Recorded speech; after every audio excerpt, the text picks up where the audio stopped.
He didn't see the second car slip in behind them. Or the third. The convoy glided through Austin's gray morning streets like a hunting pack, silent and merciless. Alan Graves sat stiff in the back seat of the sedan, the steel case gripped so tightly in his lap his fingers ached. The man behind the wheel wore mirrored shades, his face a mask carved from stone. Alan searched for a sign of humanity there, any flicker that suggested he wasn't already a dead man, but the glass only stared back at him. The phone in Alan's pocket buzzed once.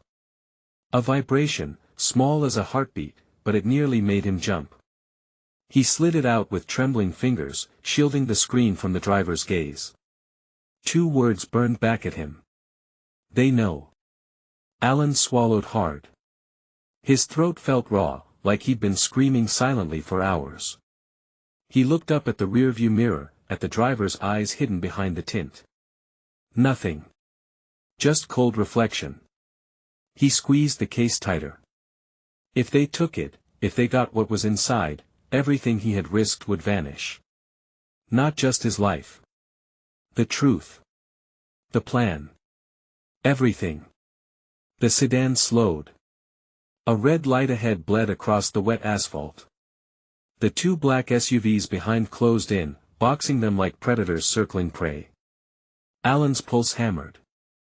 He stared at the door handle, fingers twitching toward freedom that wasn't there. Don't. Marcus Ellis slammed the phone down so hard the frame holding his father's photograph toppled onto the desk. 6 hours, he said. His voice was low, like a man talking to the devil through clenched teeth. 6 damn hours.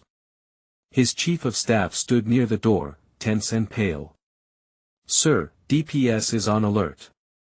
Every traffic cam in a 50-mile radius.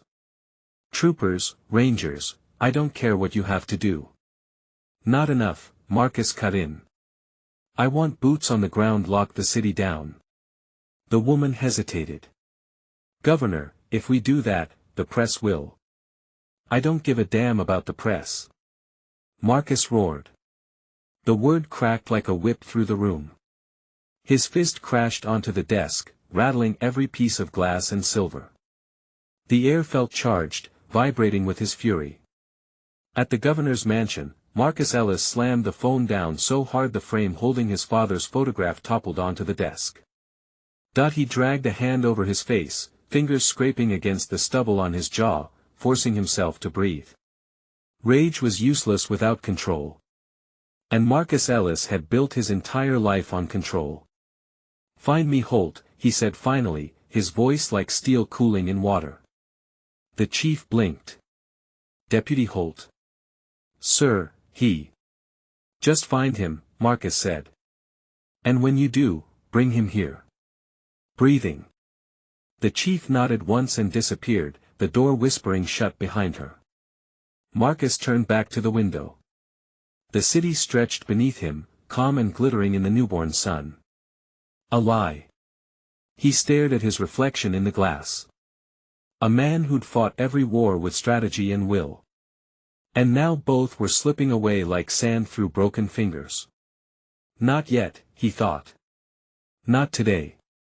He grabbed his jacket and strode out. The sedan veered off the interstate, plunging into an industrial district shrouded in rust and silence. Warehouses loomed on either side, their windows blind, their corrugated walls streaked with years of grime. Alan's stomach turned cold. This wasn't a drop point. This was an execution ground. The car rolled to a stop before a massive steel building.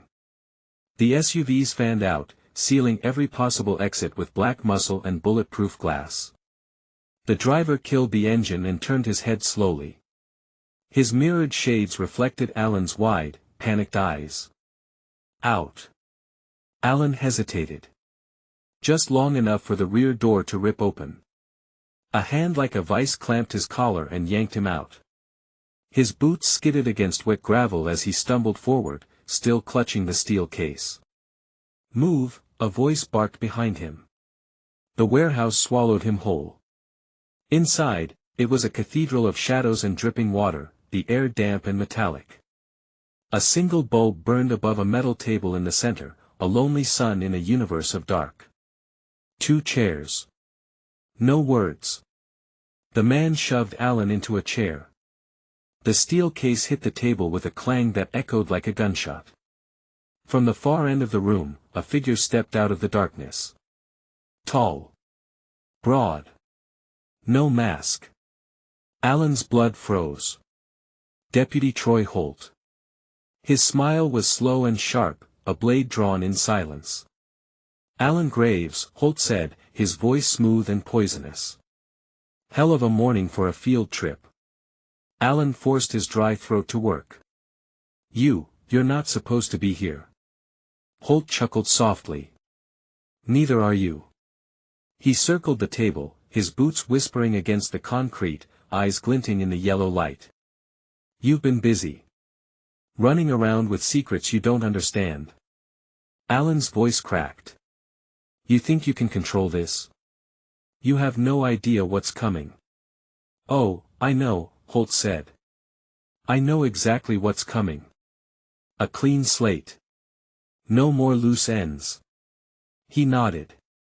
The man behind Alan slid a gun from his holster and pressed the barrel to the base of Alan's skull. Alan's pulse exploded. Wait. You kill me, you never get the code. Holt paused mid-step. His head tilted like a curious dog. Code? Alan forced himself to nod, praying the lie would hold. That chip, it's useless without the key. Half of it's on a server. Encrypted. You kill me, it stays locked forever. For a long moment, Holt just stared at him. Then, slowly, he smiled again. Then you're coming with me, Holt said. His voice was a promise of pain. And so is that. He pointed at the case. Alan didn't think. Didn't plan. He moved. 1 second he was sitting.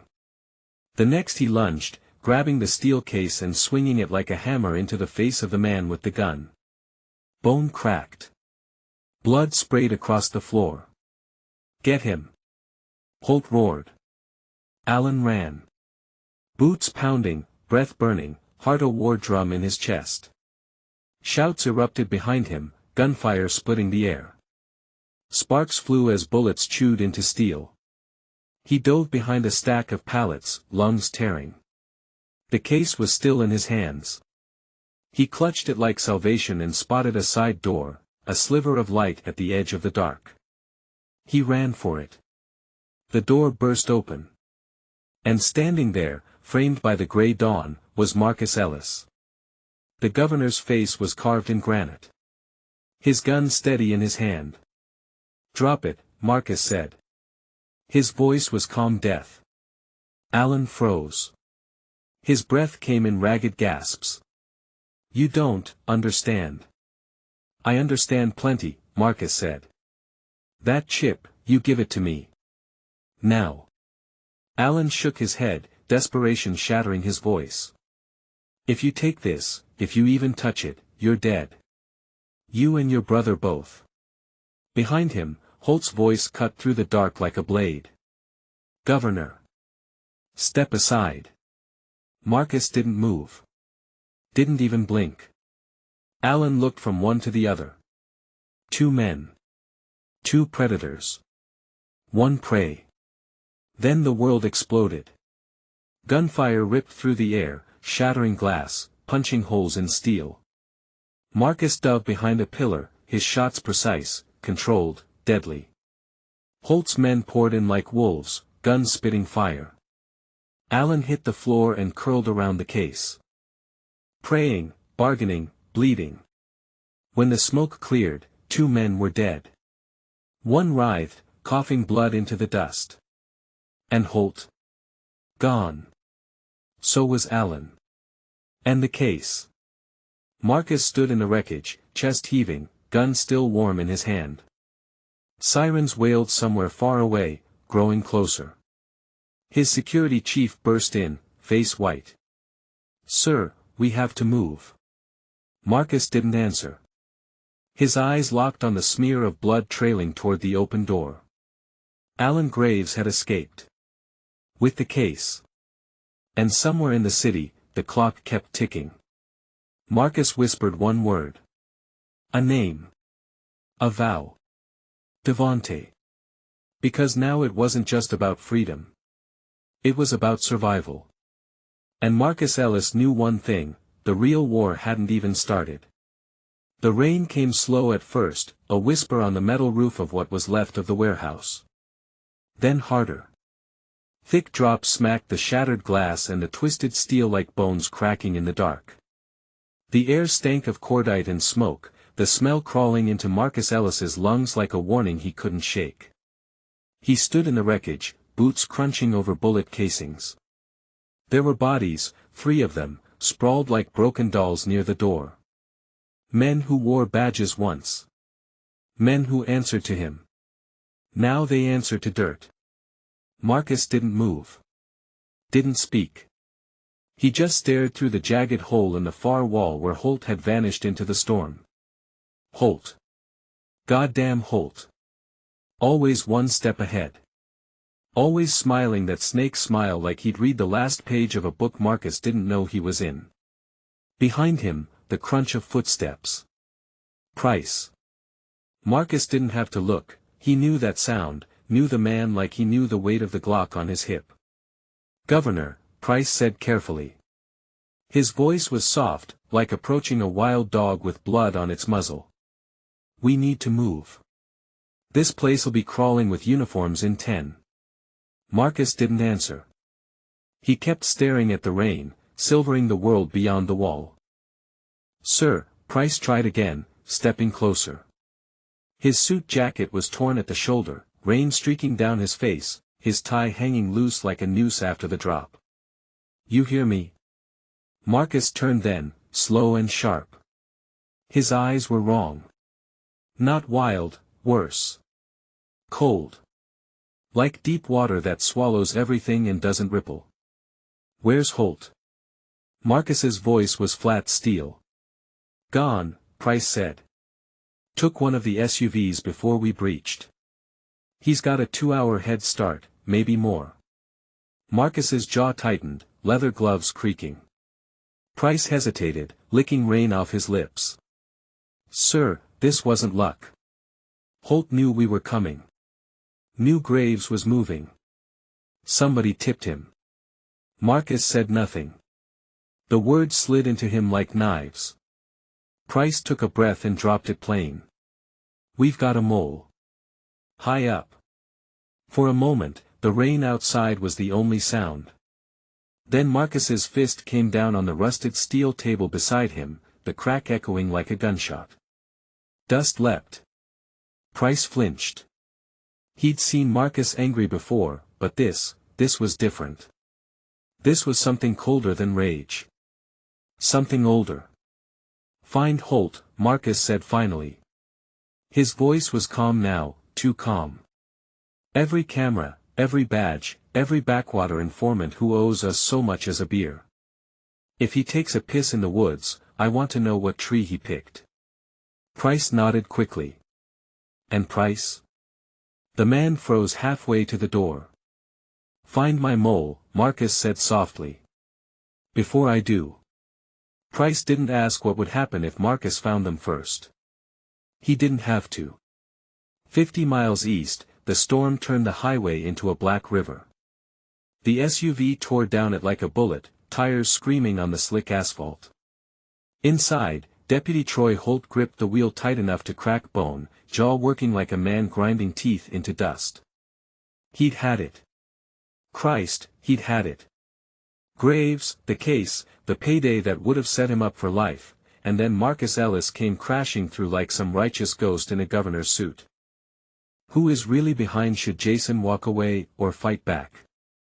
Comment below, subscribe, follow for part 4 because the wolves were wide awake.